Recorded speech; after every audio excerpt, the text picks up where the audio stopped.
And speaking of Pinoy champions, here's another one for you. The reigning IBF-IBO World Flyweight Champion, Nonito Donaire. We are here today at Undisputed Gym in San Carlos, California with Filipino Flash, Nonito Donaire. You just recently got back from a trip to the Philippines? That's correct. The president actually invited us to have lunch with her. And, nice.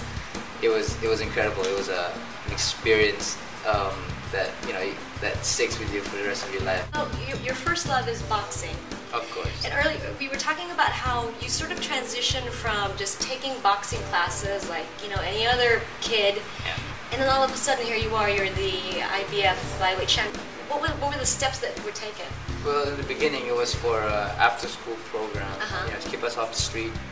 But it got to the point where we started fighting amateur, competing, and the feeling of a victory, the feeling of winning and just being above the other guy, and it felt really good. And after years of doing that in amateurs, we started competing in nationals. So it really got to the point where we really enjoyed training. And then after when I was able to turn pro, we had to make the biggest decision, which was to turn pro or stay for another 4 years to go try out for the Olympics. What was the first pro fight that you had? I think it was in 2000, March 2000, and little gloves, no headgear, and I knocked the guy out in like 30 seconds. Seriously? In the first round? In the first round. What was the difference in training going from an amateur boxer to a professional boxer? Oh, there were a big difference. I mean, professionals fight for long rounds, amateurs, they're only about 3 rounds or so, and less. We do a lot of sprints in the amateurs. So you recently won and you defended your championship title. How did you train for that one? How long did it take? Well, for that fight, actually, it was postponed 3 times. It was to the point where I don't know if my body was being worn down. I mean, I was being overtrained, and I trained really hard. So you do this every day? Every day except Sunday. When you're pro, I mean, this is really what you do. You really have to focus on, because, I mean, when you go into that fight, your life is on the line. Your strategy of knocking them out in the first couple of rounds, it helps because you don't have to wear out your body too much. Tell us a little bit about, you got a chance to train with Pacquiao when he was down in LA. How was it sparring with him in the ring? Well, that was when, before I turned pro. I was into the point where I was going to turn pro. He was teaching me a lot of stuff, how to fight lefty. That's why maybe I know how to fight left-handers. One thing that I've learned too is that the man can train so hard. I mean, for me, I train really hard, but there's not in his level. So now, a lot of people are saying though that you're the heir apparent to Pacquiao. Now, do you also plan to go up in weight? To be in the same league as or even just near that league. I mean, Pacquiao's another level. It brings a lot of honor to me, and it makes me work hard. So now, the next fight? August 22nd is what they're saying. Probably in AT&T Park, but nothing is huge. That'll be huge. I mean, hope everyone will go for that. But all 11,000 will come.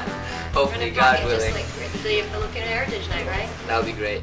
It's always good to see each and every one of us come together. Without anything but one focus, and that's to support the Filipino fighter. Is it an exhibition fight, or is it also for a title? The guy I'm fighting, or the guy that they're lining me up with, is the WBO champion from Puerto Rico. Oh, okay. So it's gonna be a title fight. Now, what would that mean for you personally if you did get that championship belt? Well, it means a lot to me because it steps up my game. It steps up because I'm proving myself more. For me, I only have a few people who I've defeated that I want to prove to myself and to everyone that I can make it happen.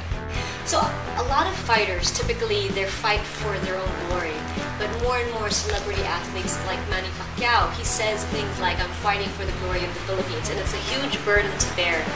Do you feel the same pressure? Well, I think that's what makes us the best, that makes us get to our potential. Is because we no longer fight for just ourselves. We fight for everyone. We fight for all those people that give us support.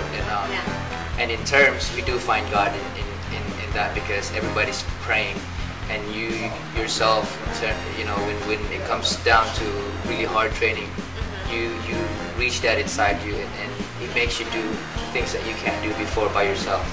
So now I know one of the ways that you've been able to utilize your popularity in the Filipino community is you've been very involved with Pantay Bata, from what I understand. Right. For me, because growing up in the Philippines, you know, I was in the province in Bohol, and I lived poverty. I've experienced, you know, where we have no shoes, less food. Being a little boy in that area in that time, you know, there was really a feeling where there's no tomorrow. Yeah. And for me, I want to inspire the kids that there's always a tomorrow. That's good. Well, you're definitely a fantastic example for the Filipino youth. Actually, not just the Filipino youth, it's just youth in general. So thank you so much for all the good work that you're doing. Thank you.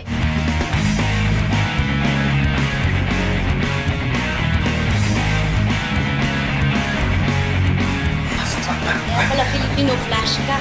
Kasi mabilis.